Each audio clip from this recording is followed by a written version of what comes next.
Welcome back to Definitely Not Definitive. I'm Ken. And I'm Bethany. And we're just a couple of kung fu kids in love that love reacting to some Mortal Kombat. And it's our monthly Monday showcase. It is our monthly Monday showcase. I'm learning. You are learning. I'm learning. So, every Monday for February, we're going to be reacting to Mortal Kombat. Last week we did 9's tower endings, and this week we're doing 10. And then next week we'll do 11, and then, the week after that, who knows. With every Mortal Kombat reaction we do, since it's one of our signature franchises, it gets its own signature drink, the MK Margarita, which is a margarita added with some blood into it. For Mortal Kombat. Cheers. Let that go down. Now we are ready to get started. You're particularly good today. Tiny Metal Man. Lin Kuei, reborn in the Cyber Initiative. An insect created by insect. Dick.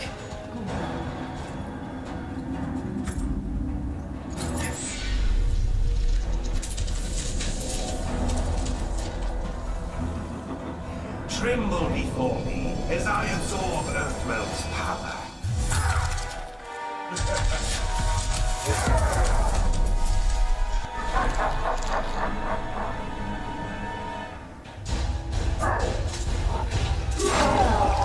Ooh, nice move.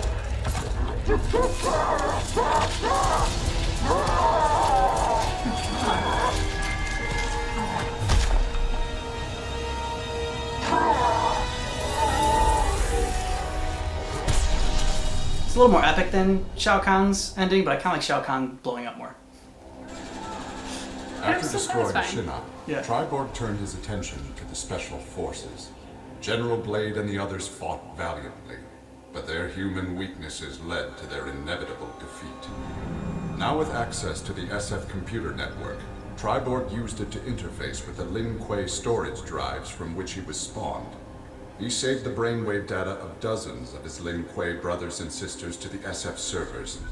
The SF laboratories provided the materials necessary for Triborg to create cybernetic bodies for each one. Soon the downloads were complete. The Cyber Lin Kuei had been reformed. But because Sub-Zero had forever sullied the clan's name, Triborg decided to begin anew. He would henceforth be known as the leader of the deadliest clan in all the realms, the Takunin. Alright. Make your own name for yourself. Having learned that Outworld was now protected by the Mortal Kombat tournament, Bo Raicho returned to defend his homeworld. Bless you. He was no friend of Kotal Khan, but no realm deserved subjugation. Bo Raicho began training Outworld warriors for the fight to come. With Bo Raicho's fighting skills and leadership, Outworld repelled the Earth Realm aggressors. His former friend Raiden had been denied. Okay. Yeah. Leatherface had cut down the old man in the strange outfit. Maybe now that he was dead, the pretty yellow-haired gum-chewing girl would notice Leatherface. Putting on his fanciest mask, Leatherface found the army camp where the pretty girl could be found most days. He had to cut through a few guards and more than a few of her friends to get to her, but it was worth it. He pulled out the old man's face, which he'd saved for the girl as a present. Oh my The god. girl didn't want the present, and she wasn't being nice. So Leatherface chopped her Oh, into tiny God. pieces for Drayton to use in his chili. He then took off his mask and set to work on the girl's face. If she wasn't going to be his girlfriend, she could be his in other ways. That is so disturbing. Oh my god, yeah. Oh, They held on that shot for just a little bit too long. wow. Like Scorpion, Jason Voorhees was a revenant. A vengeful spirit returned to life. Hundreds had fallen victim to his bloodlust. Yep. Liu Kang, now ruler of the Netherrealm, took notice. An immortal killer like Jason would be useful in his plans for conquest. He drew Jason into the Netherrealm and offered him an endless bounty of slaughter in return for his allegiance. Jason's simple reply was to destroy Liu Kang. Oh my god. Damn. The alien tore through Shinnok's flesh, reducing him to a bloody pulp. The creature then returned to its nest in Outworld. It continued to venture forth looking for suitable hosts for use in establishing a new hive. The alien found more than a few intriguing species and dragged them back to its lair. Once a queen had been spawned, the alien's new hive multiplied quickly and spread unchecked throughout the realm. Emperor Kotal Khan attempted to save Outworld in a desperate final attack on the alien's main nesting ground. The attack failed. Outworld belonged to the aliens. Dang. That was a good shot. Yeah. This world called Earth produced That's a great many shot. worthy opponents, which made for excellent sport. Some possessed a power previously unknown to the Predator's race, sorcery. The Predator sought to harness this new power for use in his conquests. He analyzed a trophy from a recent battle and eventually discovered its secrets. With the power of sorcery, the Predator was unstoppable and decimated the whole world single-handedly. He had become the apex predator. Yep. With Melina executed, Tanya's dreams of a free Edenia seemed dead as well. She and the other rebels were fugitives from Kotal Khan's justice. Her fellow Edenian, Rain, had proved a powerful ally and a satisfactory consort. But he had become useless to her. Oof. In exchange for leniency, Tanya informed the Khan of Rain's whereabouts. Imprisoned, but alive, Tanya's plotting began anew. Oh, gave a rain like that. Blooded. Wow. Standing over Shinnok, Tremor reveled in his power. Much had changed since the Black Dragon's excursion to the Dream Realm. Kano had sent Tremor's team there to retrieve a psych bomb to be used in Kano's theft of Shinnok's amulet.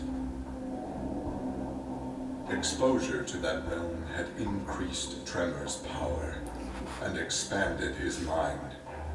He would evolve into an earth elemental, a demigod whose power would rival that of Raiden and Fujin. Damn. He looks pretty fierce. Yeah, he does. Remorse for his role in resurrecting Shinnok weighed heavily upon Scorpion's soul. His desire for vengeance had brought Earthrealm to the brink of destruction. Scorpion offered to perform Harakiri to atone for his offense. Aren't you already But dead? Raiden suggested a more productive alternative. Instead of death, Raiden sentenced Scorpion to life. He imbued Scorpion with a small portion of the Jinsei's power, linking him to Earthrealm's essence. Scorpion and his Shirai Ryu clan would protect the Jinsei and Earthrealm forever. Oh, wow. Okay. Still like it better when he was roasting punches. Grandmaster Sub-Zero knew his Lin Kuei clan would need more than martial arts to stave off future threats to Earthrealm. In the frozen reaches of Outworld, he found the answer. A female frost dragon with a clutch of eggs. With his ability to freeze, Sub-Zero hatched the dragonlings. Drakars. They accepted their Lin Kuei masters and their training as combat mounts. With a force of dragon riders, the Lin Kuei's ferocity That's badass. became legend. None dared risk conflict with Earthrealm. Alright, this is my favorite so far. That was awesome. Yeah. After millennia of fending off Earthrealm's enemies, Raiden began to wonder if defense was the best path to peace. Uh-oh. He was all red In rated. a change of tactics, Raiden and the Shirai Ryu attacked Kotal Khan's armies before they could rebuild. They decimated the Emperor's forces, leaving Outworld at their mercy. The victorious Raiden claimed dominion over Outworld. The first of many threats to Earthrealm had been removed. It's a good shot too. Yeah.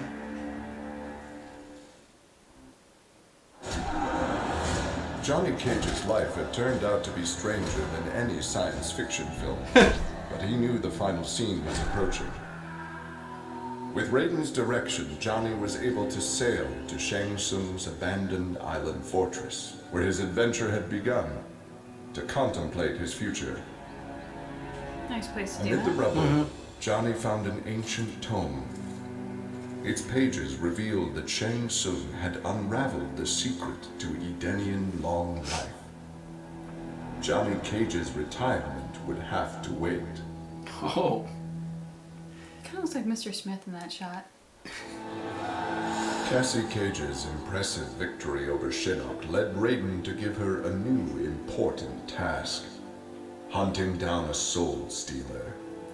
Cassie did not have to be told that the suspect could be a resurrected Shang Tsung.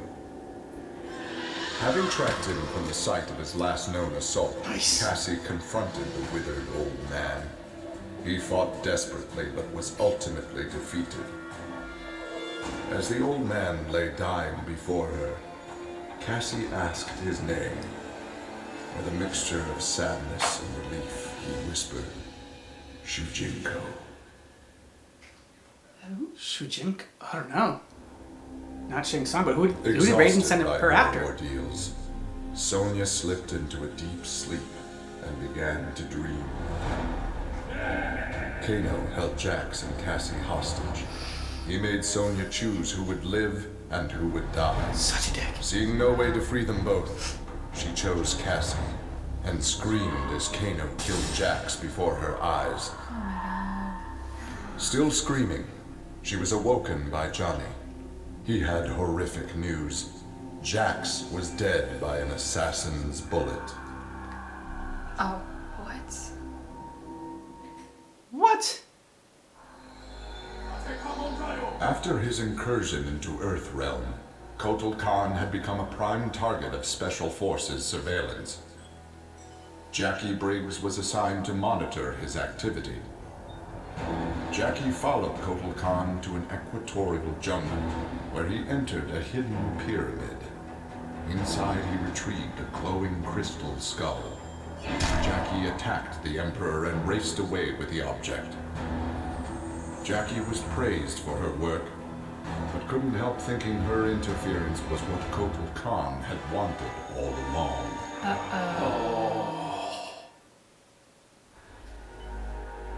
After Shinnok's fall, the hospitalized Johnny Cage asked Jax to fill in as leader of his squad. Jax agreed. It was a chance to spend time with and protect Jackie. Boarding their transport after a routine mission, Jax's greatest fears were realized as the mercenary Aaron Black sprung from the cargo bay and fired on the young heroes. Fortunately for Jackie and her company, Jax's quick reflexes and bulletproof arms deflected the assassin's rounds. Jax quickly subdued Black, then slipped into shock as a red stain engulfed his chest. Oh no. Kano had These always don't been end a happy. survivor, but even he would one day succumb to fate. His ideals of ruthless terror would die with him, unless he could pass on his methods to a new generation. Combat, weapons, high-tech sabotage, torture, all would be part of the curriculum. Weird animation. But before his students could learn his techniques, Kano would beat the weakness out of them. They would understand, or die trying. Yep. Kano's first pupil, his own son. Class was now in session. Did you know Kano had a son? Yeah. Having defeated Poor kid. Shinnok, Kenshi joined Takeda on his quest to avenge his mother Suchin's murder. Their travels took them to a cave where he and Takeda freed a man, Taven, encased in a stalagmite. Kenshi told Taven that his brother Dagon was the founder of the Red Dragon Assassin Clan. Dagon had not only murdered Suchin, but his and Taven's parents as well. Together, Kenshi, Takeda, and Taven lay siege to the Red Dragon base. Dagon fell victim to Ken Shi's rage. Suchin's murder had been avenged. I wonder if that Dagon guy is in like other Mortal Kombats that we haven't seen. With Shinnok defeated, Takeda and his father set out to find his mother's killer, a member of the Red Dragon clan. Special Forces tech enabled Takeda to locate the clan's base. Oh, so slow. Disguise himself and Kenshi as they infiltrated their ranks. Deep within the mountain stronghold, Takeda discovered an actual dragon, a prisoner of the clan. The creature used its magic to divine the murderer's name, then transport Takeda and Kenshi to a faraway cave. There they discovered a man encased in a stalagmite. The dragon had said this man would also have reason to confront Suchin's killer. Takeda began to free him. I feel like this isn't going to end well. A lot of these just have such an ominous Overcome with end to them. exertion, Melina collapsed and felt her soul gliding through the ether. She awoke in an incubation chamber. Nearby were countless others, each containing an exact copy of her. Oh, jeez. Melina found she could read each being's mind and they hers. They quickly realized the benefit of so many fierce warriors sharing one mind. As they plotted revenge on their enemies, the architect of the Melina's awakening laughed quietly. That one's pretty cool. With Shinnok defeated, Liu Kang explored the Nether Realm, a world that, without Shinnok's controlling power, had descended into chaos. Liu Kang was no sorcerer or elder god, but his fighting skill was more than enough to beat Netherrealm's demons into submission. Liu Kang realized that Netherrealm was his for the taking, and that ruling appealed to him. He would assume Shinnok's throne and ponder the conquering of other realms. This one should have been before Jason's, so we would have known that he was there. After Shinnok's defeat, Kung Lao found himself trapped in the Netherrealm, his soul corrupted by Quan Chi's dark magic. No. Yeah. There he would have remained but for the aid of his cousin Kung Jin. Together, their Shaolin strength repelled the evil sufficiently enough for Kung Lao to escape that dark realm and control his inner demons. Good. Good. Compromised, but not lost, Kung Lao now exists as an agent of vengeance. He will show evil no mercy. Fair. Yep. That's fair. For his role in saving Earthrealm, Kung Jin's family created a statue in his likeness for inclusion in Raiden's revered That's a trophy, that's not a collection. statue. Maybe But it's Kung like Jin's model of a thoughts future were with statue. one no longer accepted by his family, Kung Lao. Kung Jin set out to locate his cousin and found him in the Nether Realm. Raiden believed Kung Lao's tortured soul was forever trapped without Quan Chi's magic to free him. But Kung Jin knew the Shaolin was stronger than any sorcerer's spell. He vowed to help Kung Lao fight off the evil that had remade him. And he does. Spoiler alert. Kotal Khan returned to Outworld determined to rebuild his forces. But Raiden defeated him in a surprise attack and claimed dominion over Outworld. Ah, okay. See, good. Desperate, the Emperor called upon the Elder Gods to aid in preserving his sovereignty. They granted his request, invoking the most sacred of contests. Now, once every decade, Kotal Khan must enlist his greatest defenders to face Raiden's challengers in Okay. mortal combat. So it's Ermac and Farah and Tor and Aaron Black. Who's got Devorah's left of ultimate plan was not to destroy Looks Shinnok, like Shredder. but to enslave him. She implanted larvae, her Oh, young, no. in his body. Oh no. Just Having consumed the Oh, godlike it gets even power of worse. their immortal host, the It gets horrors even of worse. Spring were unlike any chitin ever born. As they matured, they spread like locusts throughout the realms. Her army of chitin super drones brought glory to Devora, their beloved queen, and destruction to all. That was so disturbing. Yeah, almost as disturbing as Leatherface's. Alone once more, Ermac searched the labyrinthine corridors of Shao Kahn's old fortress, searching for the source of a faint voice calling to him. Suddenly, a wisp of dust brushed his chest, wrenching free one of his many souls. The dust took the form Wisp of a of man dust.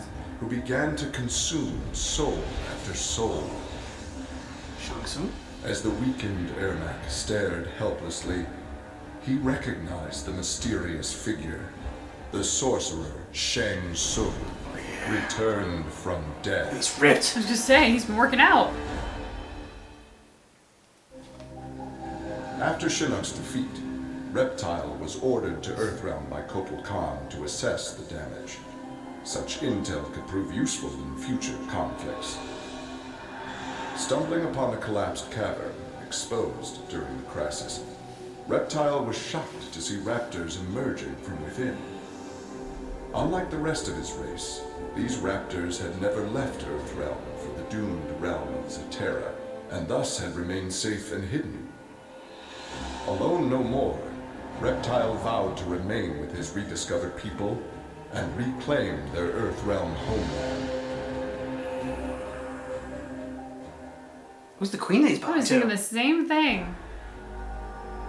Nearly 150 years ago, Aaron Black had been hired by Shang Tsung to assassinate an Earthrealm warrior. In return, Shang had slowed Black's aging process. He could therefore afford to be patient. If an employer wanted someone dead, they would be in time. A team of young Earthrealm warriors had caused Aaron Black's current employer, Kotal Khan, much inconvenience. Why isn't Jack Damn. this With the time? patience of a viper, Black eliminated them all. I like that line with the patience of a viper. For many years, Farah and Tor were a symbiotic pair, as is natural with their species. But that bond was broken when Farah came of age and began the Great Transformation. Farah Tor returned to the Tarkatan wastes, where Farah began her metamorphosis. The process she took become an huge? agonizing 3 outworld years, during which time Tor withered and died. Aww. Now a brute, Farah will be chosen by a rider. Oh yeah, she becomes A big. new symbiotic pairing will be forged, and new battles will be won. That's pretty cool. Huh. It's their cycle of life. The Shokan had become outcasts for refusing to aid either side in the Outworld Civil War. But with the conflict over, Prince Goro decided to re-enter the political landscape. Kotal Khan's armies were weak from years of battle. Melina's rebels were scattered. It was an easy matter for the Shokan to seize control. The newly crowned Emperor Goro had his rivals exterminated. No Ashtek, Kaitin, Edenian, or Tarkatan would usurp his throne. I don't know. It's kind of fitting for Goro.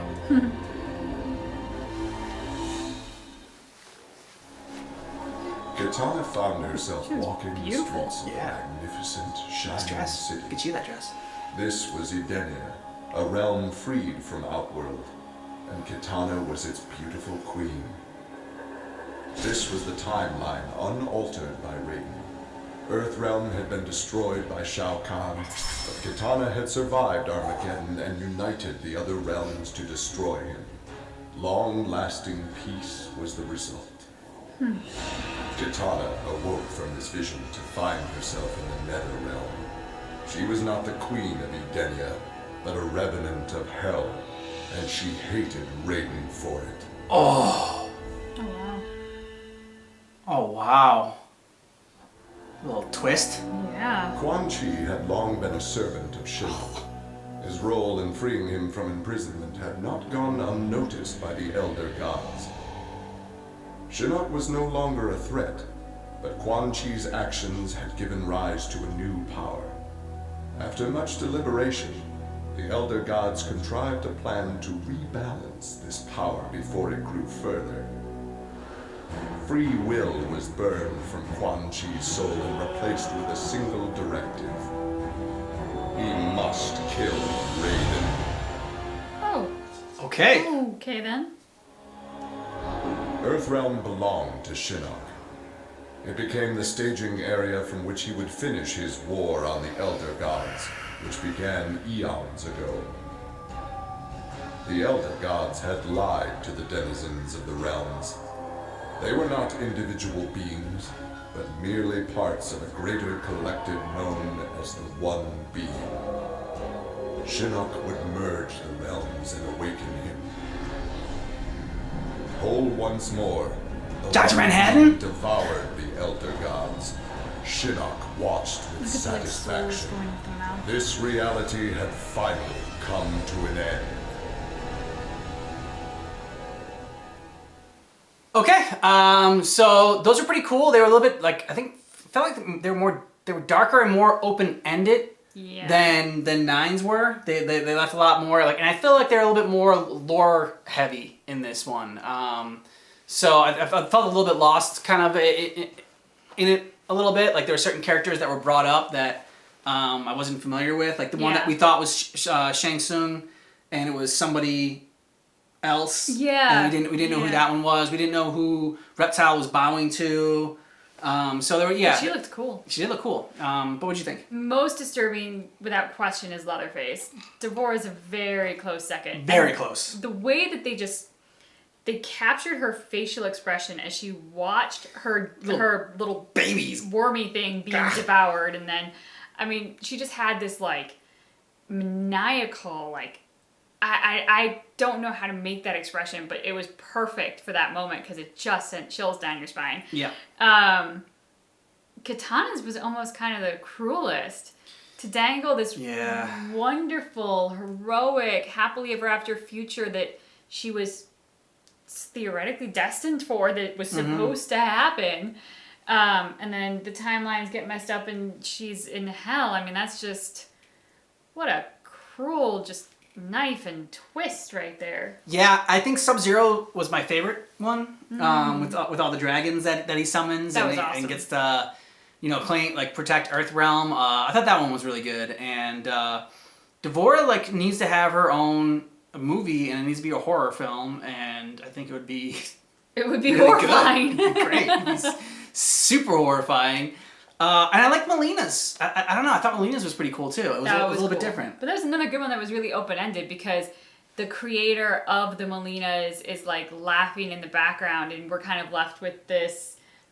What does that mean, and what was she built for? I mean, because when you think of Melina realizing she's all interconnected with these other people, you think, oh, Melina's got an army. But then you hear the creator is laughing in the background, and you're like, no, Melina's a pawn in somebody else's army. Well, that would be Shang Tsung, right? Because he kind of created Melina. Like, he was like the one that crafted her or whatever. Like, I mean, brought her back to life. I think that's what I remember. But obviously don't quote me on that one. As we said, we don't know the lore that well. Adenia, I want to know more about that as well, because we talked about that with Tanya and Rain, and they're kind of like demigods a little bit. But I think Jade is from Adenia too. I think so. I think so. And so that's kind of like a world that I want to know a little bit more about. I mean, I've said this before, but I think Mortal Kombat needs to be a TV show. A movie just doesn't work for it. There's so much going on, and a movie doesn't do it justice because video games need to work better as TV shows than they do as movies. I mean, look at Arcane. I think that worked so much better as a TV show versus a movie. In a show, you can stretch it out more, and you can visit the different realms and really build on the characters, and you don't need to throw in 50 characters into one movie because all right, well, we gotta get all these characters because they're fan favorites. No, it's you slowly build up over time. These different characters get introduced. You're like, oh gosh, the second season Melina's gonna be coming. I mean, So it needs to be a TV show, and James Gunn needs to do it, and let's get on that, people. You can start a fan movement right here if you agree with us that James Gunn, Mortal Kombat TV series. There we go. And HBO. That's our pitch. Yeah. And feel free to spread out like wildfire on the internet. All right. The one thing I will say is that the other video did a really good job of placement for the endings, as far as like building off of each one.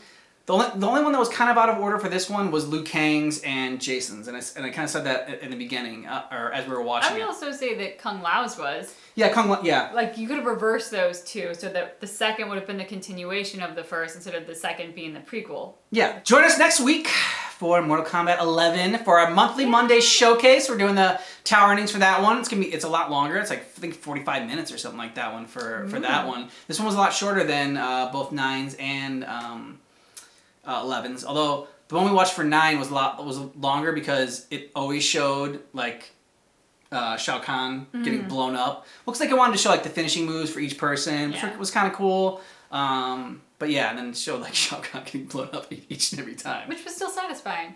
Oh, I did have a thought actually. I thought it was really interesting to see our horror villains in this. Yeah. And for how brutal and violent and gruesome, obviously, Mortal Kombat can be, it was interesting that the horror characters just seemed to take it to another level.